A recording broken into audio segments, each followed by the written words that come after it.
We're going to get right to it because there's been some massive transfers this window of Canadian talent. But who Hmm. made the biggest splash, in your opinion? I may have already broken the rules with this top five. I'm not going to lie. That's just kind of how I do. So we are going to rank our top five. We're going to give our Yes. reasons for it as well. So let's get started. We're going to go 5-1 because one is always the nice big reveal. Who is your number five?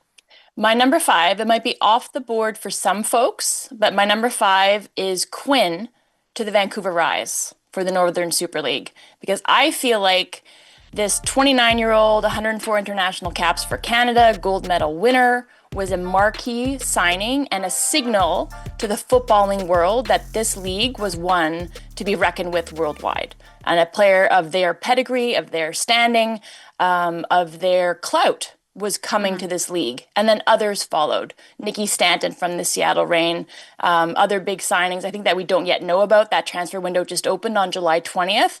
But I think the significance of this move, especially when it comes to building and establishing quality, when the question marks were still there about what the standard of play was going to be, brought legitimacy and credibility early on to the NSL. I like that. That is very hard to disagree with. And that's why I think we're both kind of going off the board and breaking the rules. It's not this particular transfer window. I feel like it's the year, like just Yes. this kind of Yeah, what yeah. we're looking at. Playing fast and And loose with the rules. but I like that because to your point, it's groundbreaking, it's sending a message, it opens the door, and I like it. My number five is Vanessa Gilles Mm, and going on loan to Bayern Munich. 29 years of age. This is a top defender, center back for the Canadian national team. So you always want her to be in a position where she is playing with top clubs, always having a chance to win a trophy, bringing that winning mentality to the national team as well. And Bayern's on a roll. They've won four of their five last league titles, three straight. She's somebody who wants to be lifting trophies and also somebody who needs to be playing consistently. So I hmm. really liked that move. And when I also had the chance to speak to her, I just love that she didn't turn it down when I said, move over Alfonso Davies. We have another Canadian in Bayern who's going to be stealing the show. She kind of chuckled, and I'm like, that's right. You know you want to do that. So I like how the Canadians are also taking over with Bayern Munich. And I think that's a huge move for her to be playing against really top competition. And hopefully that translates over to the national team. Who's your number four? My number four is Ishmael Kone. So this move has yet to happen, but rumored to after a tumultuous kind of time in Europe, after I think cementing himself as one of the top young talents in the game in MLS for CF Montreal, and then is a big part of Jesse Marsh's Canada as soon as he came in, makes some noise at Copa America, but then kind of drops off a little bit in terms of his quality. So I think now Andy, you can tell me if I'm saying it right. Yeah, Sassuolo? Yeah, Sassuolo. Sassuolo. They wanted a Canadian initially. It was Tijan Buchanan, is a name that might come up a little bit later on in our ranking Mhm. here, but they miss out on him, and now the Serie B champs are looking to recruit another one. So yet to be confirmed, but I think this would be a really good move for the young Canadian who's still raw, has made some Mhm. mistakes, I think, at the professional level. Remember, his pathway to pro was an atypical one, but has to stop making the mistakes and has to find some stability and consistency and playing time. I'm going to go number four, though, with Nathan Saliba. Mm, He's really become a name with the national team, was currently playing for CF Montreal, and now has been transferred to Anderlecht in Belgium. And I like this move, too. This was a move that Tajon Buchanan, if you remember, had made. Like, you don't, sometimes we want the big splashy move, we want the big team, but you've got to go where you also are going to just get a different exposure to different training. You want to be able to fight your way into a squad that maybe you have a better chance of getting into. I believe he's only made one appearance so far, but this is already an elevated level of play for a player that Jesse Marsh has already shown he really likes. yeah. And again, was an absolute star. Even though things didn't go well in the Gold Cup for the Canadians, he's one of those feel-good stories that came out of it. So you want him playing against different competition. If you notice, a lot of my picks always have to do with the national team. And Of in course. particular for the men, we're heading to 2026. And when I recently had a chat with Jesse Marsh, he said when he first took over the men's national team, he looked at it and said, who are players I can definitely name? And he's like, I could only name 12. And he's like, that was not good enough. Now he feels like he can name 22. And a lot of that has to do with elevated play of guys like Nathan Saliba. So now that he's going to take that extra step and get that kind of playing time where it looks like he's also going to be there till about 2029. This was a longer deal that he was loaned out to. So I think that that is an excellent move for Nathan Saliba, what that can do for him professionally and as well with the national team. And scored in his debut, no less, Andi Petrillo. Exactly. So there you go. He's like, hey, play me more. That's right. Who is your number 3? Number 3, already said his name with good reason. It's Tajon Buchanan. So 26 years old. Then you think about Canadians, and also I think we have to factor into our list here is what's happening at club, getting meaningful minutes. Can they translate that to country? Can they be impactful in both realms? But it's also what is it doing for the Canadian game, the Canadian calling card worldwide? And I think you think of Alphonso Davies going to a top club worldwide. He's done that. Another name we have yet to mention is a John David.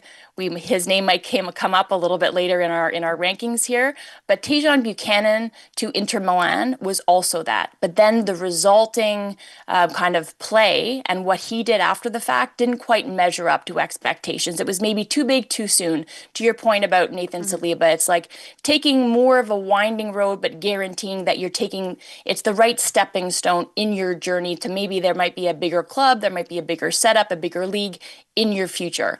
But he goes out on loan to Villarreal and then now back there confirmed. And for me, when Jesse Marsch envisions a team full of elite level athletes who are also high level footballers, to me, Tajon Buchanan epitomizes that. So a bit of a teaser, because of everything you said, he's actually higher up in my list because my number 3 is Kone. And that is because he has been so integral to that midfield. I would say that Stefan Eustachio has been the heir apparent to Atiba Hutchinson, but it's like, who's going to play with him? And Kone looked so good. And in fact, there ended up being a dip at the Copa America last year. And I don't know if there was a distraction because of the rumors at the time that were swirling about him going to Marseille, which he ultimately did. Yeah. And then it just never worked out. It just never clicked. And because of that, you also saw him lose his starting position in that midfield. Other guys were getting it over him. You're seeing other guys rise to that occasion. I do have some questions with Sassuolo. As you mentioned, they just got promoted once again to Serie A. So it is good that he's going to be playing in a top league. But what is that fight going to look like for him to get minutes? Because I think this is a player who recognizes he's not necessarily automatically slotted in alongside Eustachio in that starting 11. And that's a big deal, which is why I think this move is huge for him because it provides hope. It's a fresh start. Let's see what he can do with it. Because again, all eyes on 2026. I'm going to quickly just mention my number 2 because you've already said him. I have Tajon Buchanan at number 2, and that's pretty high for me because, again, Villarreal, big team, La Liga, they've qualified for Champions League as well. And this is a guy who has mattered so much, especially on that right, like that wing back, that speed. We're finally seeing him look like the old Tajon before all the injuries hit him. And if there's one thing John Herdman said to us, which he absolutely loved about him, he's like, this guy can score, but for a young player, he's already recognized the defensive side of the game. He needs to be somewhere where he's getting minutes. He's never really fit in. It broke my heart when I interviewed him and he's with Inter Milan. And I'm like, tell me about the food you're eating. And he's like, I don't know. He didn't like it. I felt for him. Which, that broke my heart. And what is wrong with you? But I can appreciate the different palates of people a little bit, kind of, sort of, not so much. But you could tell he wasn't, there was just something not gelling and fitting. Yeah. So I really hope that paella is more of what he's looking for. And that'll get the job done for Tajon Buchanan. That's why I have him at number 2. So who do you have at number 2? My number 2, which a lot of people might expect to be my number 1. So you're going to have to sit this one out or hang on with bated breath to wait for my 1. But number 2 is Jonathan David, who at 25 years old, we're thinking now that this is the biggest move, and is he Canada's best player and maybe one of the world's best strikers. So goes to Juventus, historically one of the biggest clubs in the world. He's proven now, based on his Champions League form with Lille, that he can do it against the big boys, that he can hang with the giants of the game and really be tested. Because that was one of the big questions. Yes, he's got this goal output. He's got an unbelievable ability to drop deeper, one of the smartest players that Jesse Marsch has ever coached. So, clear footballing IQ and acumen, whether he's on the ball or off the ball. But can he do it with the world's best? And I think the answer is yes. It's not only what they're doing for club and country, but it's what are they doing to kind of push the narrative of Canadian footballers fitting in to that world footballing landscape. And I think Jonathan David is changing the minds of men's footballers and men's pundits and fans about what it means to be a Canadian footballer. I'm going to give that one to you All because right. I was under the impression that it was transfers that we were talking about. That's an all-out signing because he's a free agent. But you're not wrong. I mean, you can't have this conversation about Canadians making moves without talking Jonathan David and going to Juventus. And you're right. I mean, can you imagine walking through those halls and seeing the storied history there and seeing all these photos of Gianluigi Buffon? Not that he was my favorite or anything, but like you just look at what they've been able to do. That alone is so inspiring. Okay, you're gonna nitpick. You're gonna nitpick. That's okay. That's okay. Whatever. But I have a feeling our number one's the same. Do you want to just say the name at the same time? Okay. So we're gonna go 1, 2, 3. Olivia Smith. There we go. I said it faster than you. I'm competitive. It's the way I roll. We're saying the same name. Anyways, I know. You go. You talk about okay. why it's Olivia Smith.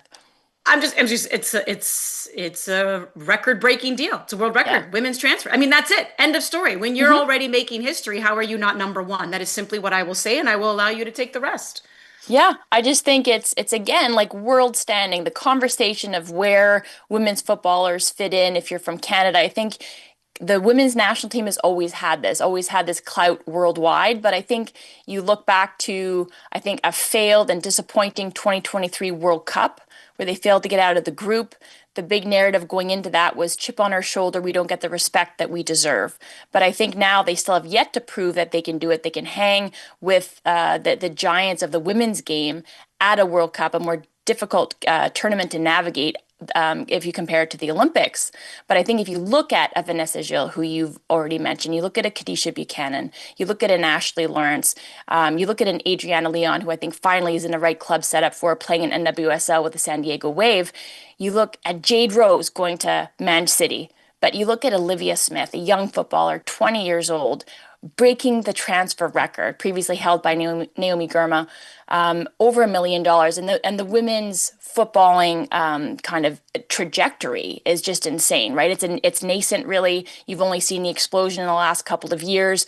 You've only seen kind of the big five in the women's game go fully professional. So these transfer records, when you think about big stars, are only going to continue to be broken. But the fact that it's a Canadian doing it, and a Canadian like Olivia Smith, who is different than any other footballer we've ever had. Like, who's going to be the next Christine Sinclair is a conversation that you and I, Andi, have over and over again, almost ad nauseum. Olivia Smith is a different beast. Olivia Smith is a special game-breaking player who, to compare her to Christine Sinclair in terms of the goals is probably unfair, but to do what she does, where she's unrelenting, she's unstoppable, she wants to go 1v1, she's technically gifted, and goes from a team like Liverpool, where she had an outstanding year, only her second professional year, and looks to make massive moves now for Arsenal, one of the big guns in the women's game. I'm really excited, and that's why she's my number one.